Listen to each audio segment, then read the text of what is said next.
اب وہ میرا رفیق بن گیا تھا۔ اس نے انگریزی کے کئی لفظ مجھ سے سیکھ لیے تھے اور وہ مجھے ماسٹر کہہ کر مخاطب کرتا تھا۔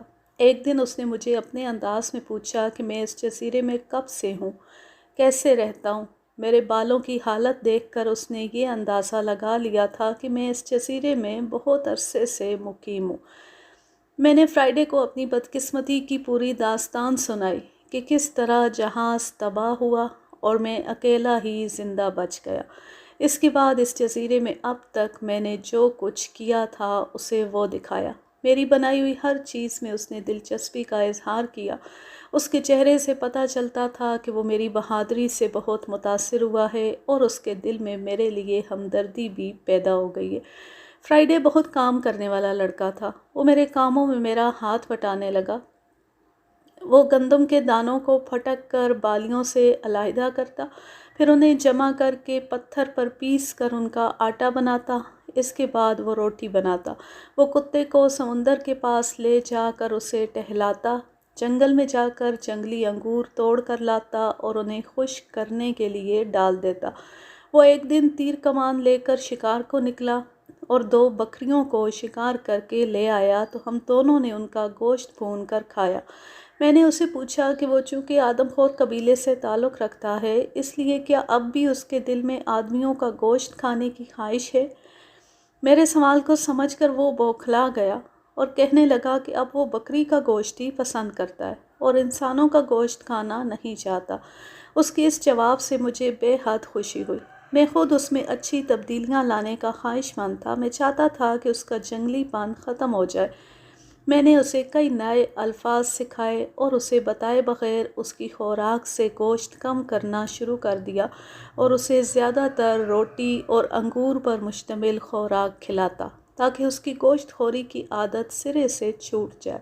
یوں فرائیڈے کو میرے پاس رہتے 1 ماہ ہو گیا۔ 1 مہینے کے بعد ایک رات کو میں اپنی عادت کے مطابق بندوق صاف کر رہا تھا اور پستول صاف کر کے تخت پر رکھ دیا تھا۔ اس وقت فرائیڈے پتھر کی سل پر گندم کے دانے پیس رہا تھا۔ کیبن کے اندر ایک طرف پتھر کے چولہے میں آگ جل رہی تھی۔ جب میں بندوق صاف کر چکا تو مجھے نیند آنے لگی۔ اصل میں آج میں پھر بہت اداس اور مایوس تھا۔ آج بھی کوئی جہاز ادھر سے نہیں گزرا تھا۔ بعض اوقات میں اس خیال سے بہت آزردہ ہو جاتا تھا کہ میں کب تک اس ویران جزیرے میں پڑا رہوں گا۔ میں نے فرائیڈے کو بتایا کہ میں اب سونے لگا ہوں اور کچھ دیر پہرا دینے کے بعد وہ بھی سو جائے۔ میں تخت پر لیٹا اور جلد ہی سو گیا۔ لگ بھگ آدھی رات کے وقت فرائیڈے نے مجھے ہلا کر جگا دیا۔ میں نے آنکھیں کھولیں اور پوچھا، کیا بات ہے فرائیڈے؟ اس نے ٹوٹے پھوٹے الفاظ میں مجھے بتایا کہ اس کے خیال میں کوئی کیبن کے باہر گھوم رہا ہے۔ میں فوراً اٹھ کر کھڑا ہو گیا۔ میں نے پستول فرائیڈے کو دیا اور بندوق خود سنبھال لی۔ ہم دونوں دیوار میں بنائے گئے سوراخوں کے پیچھے گویا اپنے مورچوں میں بیٹھ گئے۔ یہ خیال اطمینان بخش تھا کہ دیوار کے اوپر میں نے کانٹوں والی جھاڑیاں بکھیری ہوئی ہیں۔ میں کان لگا کر پوری توجہ سے کوئی آواز سننے کی کوشش کرنے لگا۔ رات خاموش تھی، صرف سمندر کی لہروں کی ہلکی ہلکی آواز سنائی دے رہی تھی۔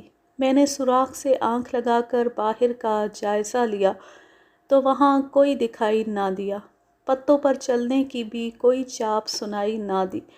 یہ کام بھی میں نے بطور خاص کیا تھا کہ کیبن کے نیچے چاروں طرف خشک پتے جمع کر دیے تھے کہ اگر کوئی ان پر چلے تو اس کے قدموں کی چاپ سنائی دے۔ جب مجھے کچھ بھی دکھائی دیا نہ شبہ ہوا تو میں نے سرگوشی میں پوچھا، کون ہے؟ کہاں ہے فرائیڈے؟ فرائیڈے نے اپنے ایک کان پر ہاتھ رکھ کر منہ سے ہلکی سی آواز نکالی جو کسی جانور کی بولی سے ملتی تھی۔ اس نے اس طرح مجھے بتایا تھا کہ کوئی آدم خور اس جزیرے پر آ چکا ہے اور اس آدم خور نے ایسی ہی آواز نکال کر اپنے کسی دوسرے آدم خور ساتھی کو اپنے پہنچ جانے کی اطلاع دی تھی۔ چونکہ فرائیڈے ایسی آوازوں اور اشاروں کے بارے میں پورا علم رکھتا تھا، اس لیے وہ چوکس ہو گیا اور اس نے مجھے جگا دیا۔ اتنے برسوں سے اس ویران جزیرے پر رہتے ہوئے اندھیرے میں بھی عام آدمی کی نسبت صاف صاف دیکھ لیا کرتا تھا، کیونکہ میرے لیے اندھیرا اندھیرا نہیں رہا تھا۔ یوں کہہ لیں کہ میں الو کی طرح اندھیرے میں بھی دیکھ سکتا تھا۔ ہم اپنے اپنے مورچوں پر ڈٹے بیٹھے رہے۔ آسمان بالکل تاریک نہیں تھا، ستاروں نے اپنی چمک سے ہلکی ہلکی روشنی پھیلا رکھی تھی، لیکن سوائے سمندر کی لہروں کی دھیمی آواز کے کوئی دوسری آواز کہیں سے ہمیں سنائی نہیں دیتی تھی۔ اس کے باوجود میں فرائیڈے کی اطلاع پر شک نہیں کر سکتا تھا۔ وہ جزیرے پر ہی پیدا ہوا تھا۔ فطرت کی گود میں پرورش پانے والا فرائیڈے کوئی غلطی نہیں کر سکتا تھا۔ اس کے کانوں نے لازمی طور پر وہ مشکوک آواز سنی ہوگی۔ گھڑی نہ ہونے کی وجہ سے وقت کا صحیح اندازہ تو لگانا ممکن نہیں تھا، لیکن اس جزیرے میں رہتے ہوئے دن رات کے وقت کا اندازہ لگانے کی مجھے خاصی مہارت ہو چکی تھی۔ اس وقت میرے خیال میں نصف شب گزر چکی تھی اور رات آہستہ آہستہ صبح کی طرف بڑھ رہی تھی۔ میں کان لگائے دشمن کی چاپ سننے کے لیے بے چین تھا۔ میری آنکھیں اندھیروں کو چیر کر باہر دیکھ رہی تھیں۔ کافی دیر تک ہم دونوں دشمن کا مقابلہ کرنے کے لیے چوکس اور ہوشیار بیٹھے رہے۔ باہر خاموشی تھی، رات تھی اور سمندر کی لہروں کا ہلکا شور تھا۔ میں نے فیصلہ کیا کہ مجھے باہر نکل کر دشمن کا سراغ لگانا چاہیے۔ میرے دل میں کوئی خوف نہیں تھا، کیونکہ میں اسلحے سے لیس تھا اور جزیرے کے چپے چپے سے پوری طرح واقف تھا۔ اس لیے میرے لیے دشمن کی نظروں سے چھپ کر دشمن کو تلاش کرنا مشکل نہیں تھا۔ میں نے فرائیڈے کو اشاروں اور الفاظ سے ہدایات دی کہ میں دشمن کو دیکھنے باہر جا رہا ہوں اور وہ یہاں ہوشیار اور چوکس رہے۔ جو ہی میں نیچے اتر جاؤں وہ فوراً رسی کی سیڑھی کو اوپر کھینچ لے، اور میں جب سیٹی بجاؤں تو وہ فوراً رسی کی سیڑھی کو نیچے لٹکا دے تاکہ میں اوپر آ سکوں۔ میں نے ایک ایک بات اسے اچھی طرح سے سمجھا دی۔ وہ ذہین لڑکا تھا، اس لیے سب کچھ فوراً سمجھ گیا۔ میں نے سیڑھی نیچے لٹکائی اور پھر اس کے ذریعے نیچے اتر گیا۔ میں خاموشی سے کیبن سے باہر نکلا۔ میرے پاس بندوق بھی تھی اور ایک چھرا بھی۔ عین اسی وقت میرے طوطے نے ٹیں ٹیں شروع کر دی۔ اس وقت مجھے اس کی یہ ٹیں ٹیں بری لگی۔ شاید وہ میرے ساتھ جانے کے لیے ٹیں ٹیں کر رہا تھا۔ اس کی آواز سن کر کوئی الو بھی بول پڑا تھا۔ بہرحال میں باہر آیا، نیچے اترا اور فرائیڈے نے فوراً سیڑھی اوپر کھینچ لی۔ طوطا خاموش ہو گیا تھا۔ میں کچھ دیر ایک درخت کے نیچے تاریکی میں کھڑا رہا، پھر بہت آہستہ سے آواز پیدا کیے بغیر میں جھاڑیوں کے ساتھ ساتھ چلتا ٹیلے کی طرف بڑھنے لگا، کیونکہ پہلی بار اس ٹیلے سے میں نے آدم خوروں کو جزیرے پر دیکھا تھا۔ مجھے یقین تھا کہ اس ٹیلے پر چڑھ کر میں دوربین سے ان کو دیکھ سکوں گا یا پھر ان کی کشتی مجھے ساحل پر نظر آ جائے گی۔ بہت احتیاط سے ایک ایک قدم پھونک کر اٹھاتے ہوئے میں اس ٹیلے کے اوپر چڑھا اور جھاڑیوں کی اوٹ سے سمندر کے کنارے کی طرف دیکھا۔ میرا دل تیزی سے دھڑکنے لگا۔ سمندر کے کنارے وحشی آدم خوروں کی کشتی کھڑی تھی۔ اب کسی شک و شبے کی گنجائش باقی نہیں رہی تھی۔ ہوشیار اور ذہین فرائیڈے نے درست اطلاع دی تھی۔ آدم خور اس جزیرے میں اتر چکے تھے اور وہ کس لیے آئے تھے، اس کے بارے میں بھی کسی شک کی گنجائش نہیں تھی۔ میں بے آواز قدموں سے لیکن پہلے سے تیز رفتاری کے ساتھ واپس چل دیا۔ میرے اندازے کے مطابق آدم خور 4-5 سے کم نہیں ہو سکتے تھے۔ جھاڑیوں اور درختوں کی اوٹ میں چلتا ہوا کیبن کی طرف بڑھتا ہوا میں سوچ رہا تھا کہ اگر میری غیر حاضری میں آدم خوروں نے کیبن پر حملہ کر دیا تو اکیلے فرائیڈے کے لیے ان کا مقابلہ کرنا ممکن نہ ہوگا۔ اگرچہ اس کے پاس تیر کمان اور پستول بھی تھا، پھر بھی وہ اکیلا ان کا مقابلہ نہیں کر سکتا تھا۔ میرے اندیشے درست ثابت ہوئے۔ عین اسی لمحے کیبن سے پستول چلنے کی آواز سے پورا جنگل گونج اٹھا۔ یہ فائر فرائیڈے نے کیا تھا۔ پرندے درختوں پر شور مچانے لگے۔ میں کیبن کی طرف بھاگا۔ مجھے آدم خوروں کے چیخنے کی آوازیں بھی سنائی دی۔ میں کیبن کے قریب ایک بڑے درخت کے پیچھے آ کر چھپ گیا۔ 2 آدم خور کیبن کی دیوار پر چڑھنے کی کوشش کر رہے تھے۔ فرائیڈے دیوار میں بنے سوراخوں کے راستے سے پستول کے فائر کر رہا تھا۔ دو دوسرے ننگے آدم خوروں نے کیبن پر تیروں کی بارش کر دی تھی۔ میں نے ایک آدم خور کا نشانہ لیا اور بندوق چلا دی۔ دھماکے کے ساتھ گولی چلی اور وہ آدم خور چیخ کر اچھلا اور پھر زمین پر گر کر تڑپنے لگا۔ میں نے اس کے فوراً بعد دوسرے آدم خور کو نشانہ بنایا اور گولی چلا دی۔ وہ آدم خور لنگڑاتا ہوا تیزی سے ایک طرف بھاگنے لگا۔ فرائیڈے کا حوصلہ بھی بڑھ گیا کیونکہ اسے معلوم ہو گیا تھا کہ میں وہاں پہنچ گیا ہوں اور دشمنوں کو ہلاک کر رہا ہوں۔ اس نے کیبن کے اندر سے دشمنوں پر دھڑا دھڑ فائرنگ شروع کر دی۔ یہ ٹھیک ہے کہ اس کی گولی دشمنوں کو نہیں لگ رہی تھی، لیکن پستول کے دھماکوں نے آدم خوروں کو ڈرا دیا اور وہ بھاگ گئے۔ میرے پاس اب بارود نہیں رہا تھا، اس لیے میں بندوق سے کوئی فائر نہیں کر سکتا تھا۔ چھرا میرے پاس تھا، لیکن آدم خوروں کی تیر اندازی کے سامنے اس کی کیا حیثیت تھی۔ میں چاہتا تھا کہ جلد از جلد کیبن میں پہنچ جاؤں۔ جب آدم خور بھاگے اور میدان صاف ہوا تو میں نے اشارے کی ہلکی سی سیٹی بجائی۔ فرائیڈے نے فوراً رسی کی سیڑھی نیچے لٹکا دی۔ میں تیزی سے بھاگا اور سیڑھی پر چڑھ کر اوپر پہنچا اور سیڑھی کو تیزی سے اوپر کھینچ لیا۔ فرائیڈے جو کچھ سہما ہوا تھا میری واپسی پر بہت خوش ہوا۔ میں نے جلدی سے اپنی بندوق میں بارود بھرا اور دیوار کی سوراخ سے باہر دیکھنے لگا۔ آدم خور اپنے ساتھی کی لاش گھسیٹ کر لے گئے تھے۔ آس پاس ان کا کوئی نام و نشان دکھائی نہیں دے رہا تھا۔ باہر مکمل خاموشی تھی، یوں لگتا تھا کہ دشمن ہار کر وہاں سے بھاگ چکا ہے۔ تاہم میں چوکس بیٹھا رہا کیونکہ دشمن وہیں کہیں گھات لگا کر بھی بیٹھ سکتا تھا اور کسی بھی طرف سے کوئی تیر آ سکتا تھا۔ کوئی آدم خور درخت پر چڑھ کر بھی کیبن کے اندر چھلانگ لگا سکتا تھا۔ ہم انتظار کرتے رہے۔ رات ختم ہو رہی تھی، صبح کے آثار نمایاں ہو رہے تھے۔ میں نے اشاروں سے فرائیڈے سے کہا کہ وہ اب سو جائے، میں پہرا دوں گا، لیکن اس نے سر ہلا کر انکار کر دیا اور کہا کہ میں آرام کروں۔ لیکن یہ وقت آرام کا نہیں تھا، دشمن کا کوئی بھروسہ نہیں تھا۔ اور پھر صبح کا اجالا چاروں طرف پھیلنے لگا۔ فرائیڈے کو کیبن میں ہی رہنے کی ہدایات دے کر میں باہر آیا، کیبن سے نیچے اترا اور محتاط انداز میں آس پاس کا جائزہ لیتے ہوئے پھر اسی ٹیلے پر آ گیا۔ میں نے جب سمندر کی طرف دیکھا تو سمندر صبح کی روشنی سے چمک رہا تھا۔ آدم خوروں کی کشتی غائب ہو چکی تھی۔ اس سے صاف اشارہ ملتا تھا کہ آدم خور جزیرے سے نکل بھاگیں۔ میں تیز تیز چلتا کیبن کے پاس پہنچا اور فرائیڈے کو اونچی آواز میں بتایا کہ آدم خور جا چکے ہیں، اس لیے وہ کیبن سے نیچے اتر آئے۔ وہ بہت خوش نیچے آیا اور ہم دونوں سمندر کے کنارے کی طرف چل پڑے۔ پھر اچانک ایک تیر ایک طرف سے آیا، فرائیڈے کی گردن کے بالکل قریب سے ہوتا ہوا ایک درخت میں گڑ گیا۔ نشانہ فرائیڈے کو بنایا گیا تھا اور یہ اس کی خوش قسمتی تھی کہ وہ بال بال بچ گیا تھا۔ آدم خور ابھی جزیرے میں موجود تھے۔ یہ بھی معلوم نہیں تھا کہ وہ ایک ہے یا زیادہ ہیں۔ یہ تیر ایک درخت کی جانب سے آیا تھا اور 100% فرائیڈے کو نشانہ بنایا گیا تھا، کیونکہ وہ فرائیڈے کو ہر حال میں ختم کرنا چاہتے تھے۔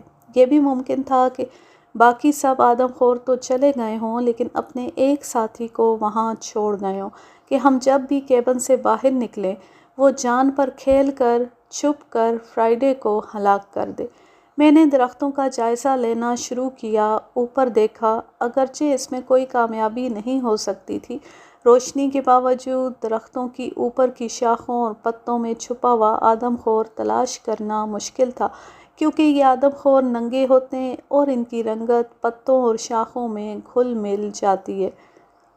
مجھے ایک ترکیب سوجھی اور وہ تیر میرے اندازے کے مطابق جس درخت کی طرف سے آیا تھا اس کی طرف میں نے گولی چلا دی۔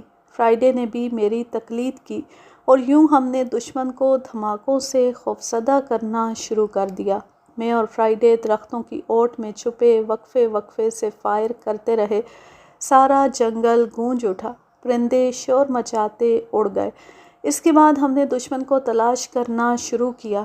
فرائیڈے نے کچھ زبان سے اور کچھ اپنے اشاروں سے بتایا کہ ان کے قبیلوں میں کچھ ایسے لوگ بھی ہوتے ہیں جنہیں جانباز کہا جاتا ہے۔ یہ لوگ اپنی جان قبیلے کے لیے وقف کر چکے ہوتے ہیں۔ ایسی کسی جانباز کو آدم خور یہاں اپنے پیچھے چھوڑ کر گئے ہیں تاکہ وہ اپنی جان قربان کر کے بھی فرائیڈے کو قتل کر دے۔ ایسے لوگوں کو اپنی جان کی کوئی پرواہ نہیں ہوتی۔ وہ اپنی جان ہتھیلی پر رکھ کر آتے ہیں۔ وہ بڑے سے بڑے خطرے کی بھی پرواہ نہیں کرتے۔ فرائیڈے کی ان باتوں نے مجھے مزید محتاط اور چوکنا کر دیا، کیونکہ یہ تو کوئی ایسا پاگل اور اپنی زندگی سے بے خوف شخص لگتا تھا جو کسی وقت بھی ہمارے لیے خطرہ بن سکتا تھا۔ ہم دونوں اس نامعلوم شخص کی تلاش میں نکل کھڑے ہوئے جس نے فرائیڈے پر تیر چلایا تھا۔ ہم نے جزیرے کو چھان مارا لیکن اس کا کوئی سراغ نہ ملا۔ وہ کسی جگہ چھپ کر بیٹھ گیا تھا اور موقع کی تلاش میں تھا۔ فرائیڈے واپس کیبن میں جاؤ۔ میں سمجھتا تھا کہ حقیقی خطرہ فرائیڈے کو ہے۔ اسی کو پہلے نشانہ بنایا گیا تھا اور آدم خور قبیلے نے اسی کو قتل کرنے کے لیے یہاں اس خاص بہادر جانباز کو پیچھے چھوڑا ہے۔ بہرحال وہ دشمن تو میرے بھی تھے، لیکن ان کا پہلا نشانہ فرائیڈے تھا۔ فرائیڈے اکیلا کیبن میں جانے کے لیے تیار نہ تھا، مگر میرے اصرار پر وہ کیبن کے اندر چلا گیا۔ میں اکیلا اس چھپے ہوئے دشمن کی تلاش میں نکلا۔ میں بے حد محتاط اور چوکنا ہو چکا تھا۔ جھاڑیوں اور درختوں کے پیچھے سے ہو کر میں اسے تلاش کر رہا تھا۔ جزیرے کے چپے چپے سے میری واقفیت تھی۔ میں سمجھتا تھا کہ وہ آدم خور بھی جنگلی ہے۔ کسی درخت پر بندر کی طرح اچھل کر چڑھنا اور چھپ جانا اس کے لیے عام مہارت اور مشق کی طرح ہے۔ بہرحال میں پوری طرح چوکس تھا۔ ایک ایک آہٹ پر کان لگائے ہوئے میں جزیرے کے مشرقی ساحل کی طرف نکل آیا۔ اچانک ایک سنسناتا ہوا تیر میرے بازو کے قریب سے گزرتا ہوا سامنے ایک پتھر سے جا ٹکرایا۔ میں نے زمین پر بیٹھنے میں ایک لمحے کی تاخیر بھی نہ کی اور گھٹنوں کے بل دوڑتا ہوا ایک چٹان کے پیچھے چھپ گیا اور پھر جس طرف سے میرے اندازے سے وہ تیر آیا تھا ادھر بندوق سے فائر کر دیا، مگر اس سے کچھ حاصل نہ ہوا۔ ابھی تک مجھے یہ معلوم نہ تھا کہ وہ کہاں چھپا ہے، کسی جھاڑی کے پیچھے یا درخت کے عقب میں۔ مجھے یہ بھی احساس تھا کہ وہ میری نقل و حرکت پر کڑی نگاہ رکھے ہوئے ہوگا۔ دوسری بار بندوق چلانے کے لیے میں اس میں بارود بھر رہا تھا کہ ایک دوسرا تیر سنسناتا ہوا میرے سر کے اوپر سے گزرتا ہوا چٹان سے جا لگا اور دو ٹکڑے ہو گیا۔ میں نے فوراً اس طرف گولی چلا دی، لیکن اس بار بھی کوئی نتیجہ نہ نکلا۔ درختوں پر بیٹھے پرندے شور مچاتے اڑ گئے۔ اسی لمحے ایک اور خیال میرے لیے تکلیف اور خطرے کا سبب بنا کہ کہیں فرائیڈے فائروں کی آواز سن کر کیبن سے باہر نہ آ جائے۔ ایسی صورت میں اس کی جان خطرے میں پڑ سکتی تھی۔ میں نے پھر بندوق میں بارود بھر کر حملے کی تیاری کی اور اسی لمحے ایک خوفناک چیخ فضا میں گونجی اور پھر کسی کے درخت سے دھم کے ساتھ گرنے کی آواز سنائی دی۔ میں اس طرف تیزی سے بھاگا۔ میں نے ایک خوفناک منظر دیکھا۔ آدم خور زمین پر گرا ہے، ایک تیر اس کی گردن میں پیوست ہے اور زمین اس کے خون سے سرخ ہو رہی ہے۔ میں سوچنے لگا کہ یہ تیر کہاں سے آیا کہ فرائیڈے ایک درخت کے پیچھے سے مسکراتا ہوا میری طرف بڑھا۔ میں سمجھ گیا کہ یہ فرائیڈے کا کارنامہ تھا۔ جیسا کہ میں نے اندازہ لگایا، میرے پہلے فائر کی آواز سن کر فرائیڈے کیبن سے باہر آ گیا تھا۔ وہ تیر کمان لے کر آدم خور کی تلاش میں نکل کھڑا ہوا۔ وہ چونکہ ان آدم خوروں کی تمام عادات سے واقف تھا، اس لیے بخوبی اندازہ لگا سکتا تھا کہ آدم خور کہاں چھپا ہو سکتا ہے۔ فرائیڈے نے اپنی تیز نظروں سے آدم خور کو ایک درخت کی شاخوں میں چھپے ہوئے دیکھ لیا۔ اس کے بعد اس نے اس کا نشانہ لیا اور تیر چلا دیا۔ فرائیڈے کا نشانہ خطا نہیں ہو سکتا تھا کیونکہ تیر چلانے میں اس سے خاص مہارت حاصل تھی۔ اس سے پہلے کہ میں کچھ کہتا، فرائیڈے نے اپنے لنگوٹ کے ساتھ اڑسا ہوا ایک چاقو نکالا اور بڑی بے دردی سے اس آدم خور کا پیٹ چاک کر دیا۔ اس کے بعد اس نے آدم خور کا کلیجہ نکالا اور اسے چبانے لگا۔ میرے لیے یہ منظر بہت ہولناک اور کریہ تھا۔ میں اسے نہیں دیکھ سکتا تھا، اس لیے میں نے منہ پھیر لیا۔ میں فرائیڈے کو روک بھی نہیں سکتا تھا۔ فرائیڈے تو انتقام لے رہا تھا۔ یہ آدم خور ان لوگوں کا ساتھی تھا جنہوں نے مل کر اس کے سارے قبیلے اور اس کے ماں باپ کو قتل کیا تھا اور بھون کر کھا گئے تھے۔ فرائیڈے آگے بڑھا، ادب سے میرے سامنے جھکا۔ میں نے اس پر نگاہ ڈالی۔ اس کے ہاتھ خون سے لت پت تھے اور منہ بھی۔ اس نے چند لفظوں میں سارا ماجرا پھر بیان کر دیا۔ اس نے مجھے بتایا کہ آدم خور کا کلیجہ چبا کر اس نے قدیم رسم کے مطابق اپنے خاندان کے قتل کا بدلہ چکا دیا۔ اب وہ فخر کر سکتا تھا کہ اس نے اپنے خاندان کی ہلاکت کا بدلہ لے لیا تھا۔ اس خیال سے لاش کی بو جزیرے پر پھیل سکتی ہے، ہم دونوں نے مل کر ایک گڑھا کھود کر آدم خور کی لاش کو اس میں دفن کر دیا۔ اس کے بعد ہم دونوں سمندر کی طرف گئے، وہاں دیر تک نہاتے رہے اور پھر کیبن کا رخ کیا۔ ہر روز کی طرح میں نے چوٹی پر چڑھ کر دوربین لگا کر سمندر کو دیکھا۔ آج بھی کوئی جہاز دکھائی نہ دیا۔ اس جزیرے میں رہتے ہوئے اب مجھے 20 برس ہو گئے تھے۔ ان 20 برسوں میں مجھے ایک بار بھی کوئی جہاز دکھائی نہ دیا تھا۔ میری آنکھیں کسی جہاز کے بادبان کو دیکھنے کے لیے ترس گئی تھیں۔ سمندر کی لہریں انہی چٹانوں سے ٹکرا کر لوٹ جاتی تھیں جن سے وہ جہاز ٹکرا کر پاش پاش ہوا تھا جس پر سوار میں 20 برس پہلے ادھر آیا تھا۔ یہ چٹانیں تباہی کی وہ نشانی تھیں جو ہر روز میرا منہ چڑھاتی تھیں۔ نا امید، مایوس، دل شکستہ میں اور میرا کیبن، وہی کھانا، پتھر پر پکائی ہوئی روٹی، خشک انگور اور چشمے کا ٹھنڈا پانی، اور پھر جزیرے پر آدم خوروں کے حملے کا خطرہ۔ فرائیڈے مجھے بتا چکا تھا کہ جب تک اس قبیلے کا ایک شخص بھی زندہ ہے وہ ہم سے انتقام لینے کے لیے اس جزیرے میں آتے رہیں گے۔ گویا اب اس جزیرے میں ہماری زندگیوں کو ایک مستقل خطرہ لاحق ہو گیا تھا۔ انسان بھی عجیب چیز ہے۔ میری مایوسی اور نا امیدی خود بخود دور ہو گئی کیونکہ ہماری زندگیوں کو خطرہ لاحق تھا، اور اب میرے سامنے ایک مقصد تھا کہ اپنی زندگیوں کا تحفظ کرنا ہے۔ اس مقصد نے میری مایوسی کو ختم کر دیا۔ میں نے جزیرے کا بھرپور جائزہ لینے کا فیصلہ کیا اور کیبن سے نکلتے وقت فرائیڈے سے کہا کہ وہ خشک انگوروں کو ان کے خوشوں سے توڑ کر لکڑی کے صندوق میں اچھی طرح بند کر دے۔ سمندر کے کنارے پہنچ کر اپنی کشتی کو سمندر کے پانیوں کے حوالے کر کے میں جزیرے کے ساتھ ساتھ کشتی کو کھینے لگا۔ یہ ایک خوبصورت دن تھا۔ دھوپ بہت اچھی لگ رہی تھی۔ ساحل پر کھڑے اونچے گھنے درخت بہت اچھے لگ رہے تھے۔ نامعلوم پھولوں اور شگوفوں نے جو درختوں سے لگے ہوئے تھے جزیرے میں خوشبو پھیلا دی تھی۔ سب کچھ بہت اچھا، بہت خوبصورت اور بہت بھلا لگ رہا تھا۔ میں بہت آہستہ سے کشتی کھینتا جا رہا تھا۔ اچانک کشتی کو زبردست دھکا لگا۔ کشتی گھوم گئی۔ میں سمندر میں گرتے گرتے بچا۔ میں اس اندیکھی آفت پر ششدر رہ گیا۔ ایسا کیوں اور کیسے ہوا؟ کچھ سمجھ میں نہ آ رہا تھا۔ یہ نئی مصیبت کیسی تھی؟ میں نے اپنے آپ کو سنبھالا اور پھر اچانک میں نے ایک شارک مچھلی کا کچھ حصہ پانی کے اوپر نکلا ہوا دیکھا۔ اوہ میرے خدا! تو یہ کارستانی اس خوفناک شارک مچھلی کی تھی۔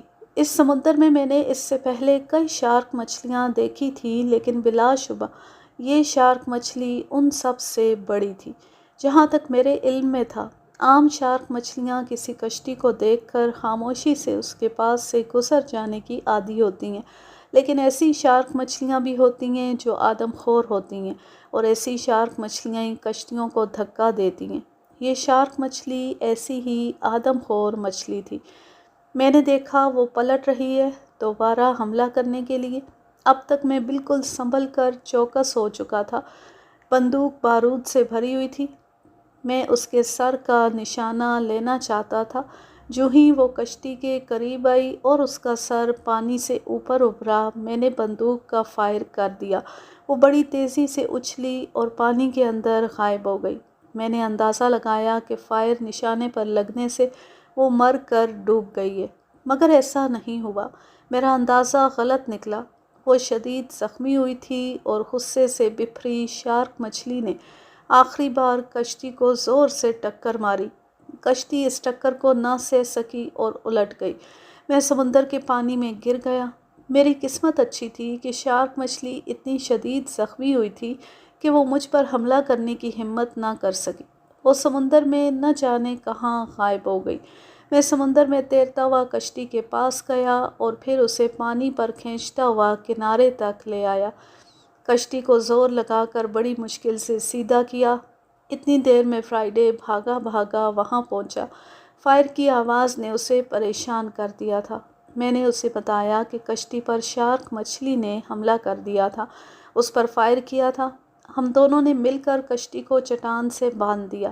اپنے کیبن میں آ کر میں نے پہلا کام یہ کیا کہ بندوق کو اچھی طرح صاف کیا۔ یہ بندوق ہمارا سب سے قیمتی ہتھیار تھا۔ میں نہیں چاہتا تھا کہ اس میں کوئی خرابی واقع ہو، اس لیے اس کی صفائی کا خاص خیال رکھتا تھا۔ میرے پاس اب بارود صرف 2 تھیلیوں میں باقی رہ گیا تھا اور ابھی ہمیں آدم خوروں کے حملے کا ڈر تھا اور ان سے مقابلہ بھی کرنا تھا۔ اس لیے میں نے فیصلہ کیا کہ اب بندوق کو کم سے کم استعمال میں لایا جائے۔ بندوق کی جگہ آئندہ ہم پستول اور تیر کمان سے کام لیں گے۔ ہم دونوں نے ایک درخت کو کلہاڑے سے کاٹا اور گرا دیا اور اس کی شاخوں سے تیر کمان بنانے لگے۔ میں اور فرائیڈے 2 دن اس کام میں لگے رہے۔ یوں ہم نے ہزاروں تیر تیار کر لیے۔ میں نے ایسے تیز اور نوکیلے تیر بنائے تھے کہ ہاتھی کے جسم میں بھی آر پار ہو سکتے تھے۔ تیر کمانوں سے ہم جنگل میں اڑتی مرغابیاں اور دوسرے پرندوں کا شکار کرنے لگے۔ کبھی کبھار کوئی جنگلی بکری بھی ہمارا شکار بن جاتی تھی۔ 3 مہینے گزر گئے، لیکن آدم خوروں نے جزیرے پر قدم رکھا اور نہ ہی ہم پر حملہ کیا۔ میرا خیال تھا کہ وہ بندوق کے دھماکوں سے خوفزدہ ہو چکے ہیں، اس لیے اب کبھی اس طرف رخ نہیں کریں گے۔ فرائیڈے کو اس سے اتفاق نہیں تھا۔ وہ کہتا تھا وہ ضرور آئیں گے، وہ ہمیں بھول نہیں سکتے۔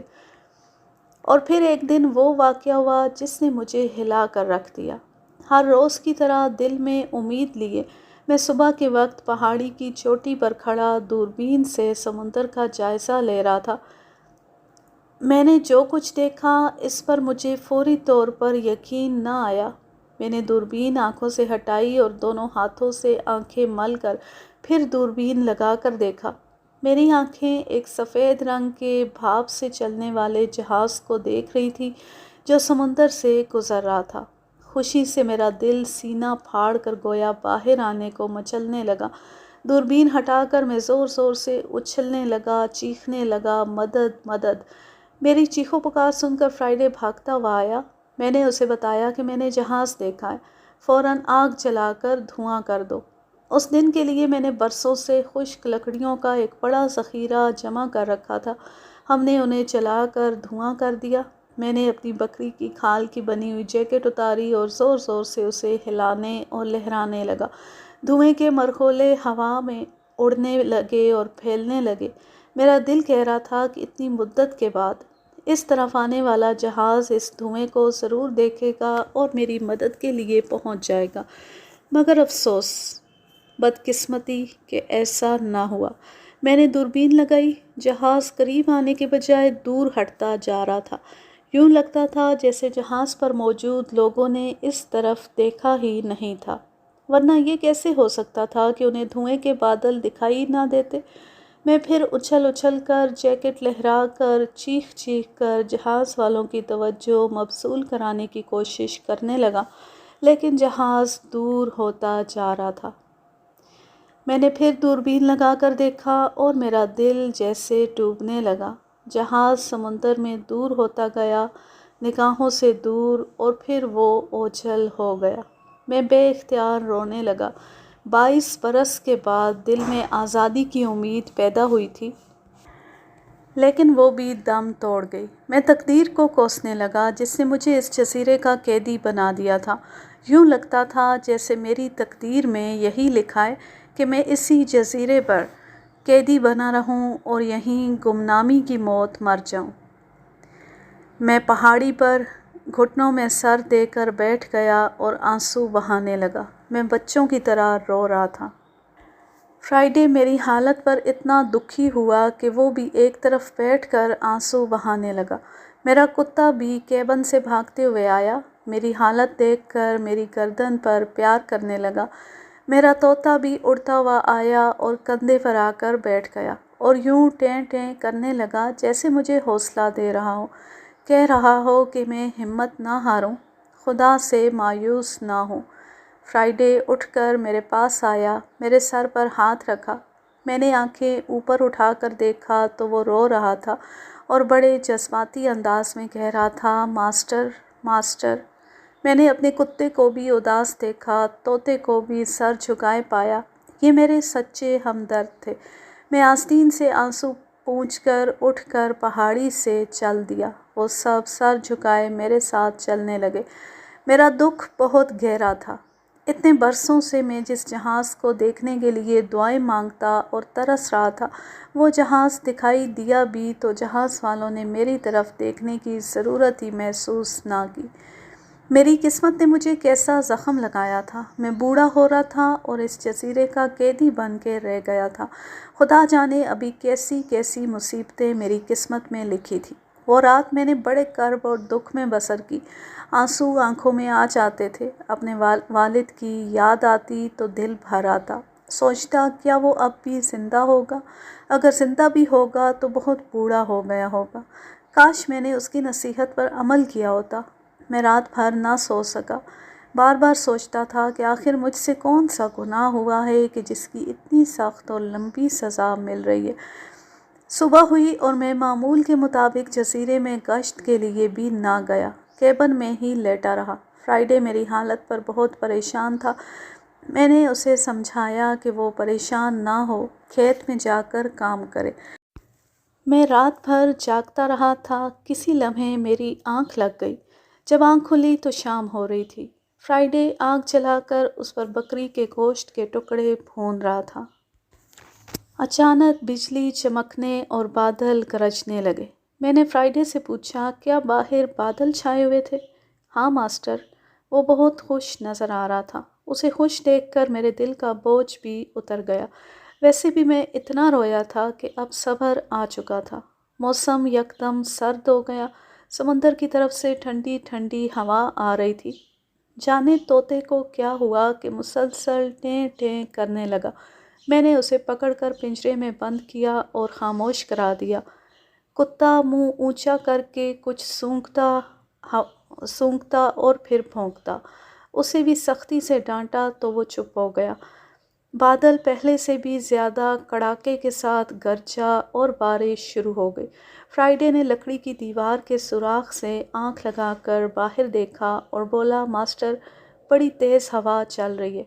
اس کے ٹوٹے ہوئے الفاظ میں پریشانی چھپی ہوئی تھی۔ میں نے اسے تسلی دی کہ اس جزیرے میں ایسی ہوائیں چلتی رہتی ہیں۔ بارش بہت تیز ہو گئی اور اس کی بوچھاڑ کیبن کی لکڑی کی دیواروں پر شور کے ساتھ پڑ رہی تھی۔ کیبن کی چھت میں نے درخت کی شاخوں اور لکڑی کے تختوں کو جوڑ کر بنائی تھی، اس پر بھی بارش پڑنے لگی۔ میں اس قسم کی بارشوں کا عادی ہو چکا تھا۔ فرائیڈے کے لیے بھی ایسی بارشیں عام تھیں، لیکن تھوڑی دیر کے بعد خود میں نے محسوس کیا کہ یہ بارش پہلی بارشوں سے مختلف ہے۔ جوں جوں رات ہو رہی تھی، ہوا کی تندی اور تیزی میں اضافہ ہو رہا تھا۔ سمندر میں بھی جیسے طوفان آ گیا تھا۔ لہریں چٹانوں سے ٹکرا کر شور پیدا کر رہی تھیں۔ فرائیڈے نے لکڑی کی پلیٹ میں بکری کے گوشت کے ٹکڑے رکھے اور پلیٹ میرے آگے کر دی۔ میں نے کچھ ٹکڑے کھائے اور پھر اپنے گھٹنے پر مچھلی کے تیل کی مالش کرنے لگا۔ جب شارک مچھلی نے کشتی الٹا دی تھی تو میرے گھٹنے میں چوٹ لگ گئی تھی اور درد ہوتا رہتا تھا۔ کیبن کے اندر ہوا کے تیز جھونکے چولہے کی آگ کو بھڑکا رہے تھے۔ فرائیڈے نے چولہے کے آگے پتھر کی سل رکھ دی کہ شعلے پھیل کر کیبن کو ہی آگ نہ لگا دیں۔ ہوا کی تیزی اور زور میں اضافہ ہوتا چلا جا رہا تھا۔ گھنے اونچے درختوں کے جھولنے کی آوازیں آ رہی تھیں۔ بادل ایسے گرجتے تھے جیسے آسمان پھٹنے والا ہے۔ بجلی یوں چمکتی کہ آنکھیں چندھیانے لگتی تھیں۔ بارش گویا اب آبشار کی طرح گر رہی تھی۔ تھوڑی دیر کے بعد کیبن کی چھت ٹپکنے لگی۔ فرائیڈے نے لکڑی کی ایک کھچی لے کر اندر سے چھت میں اس جگہ گاڑ دی جہاں سے وہ ٹپک رہی تھی۔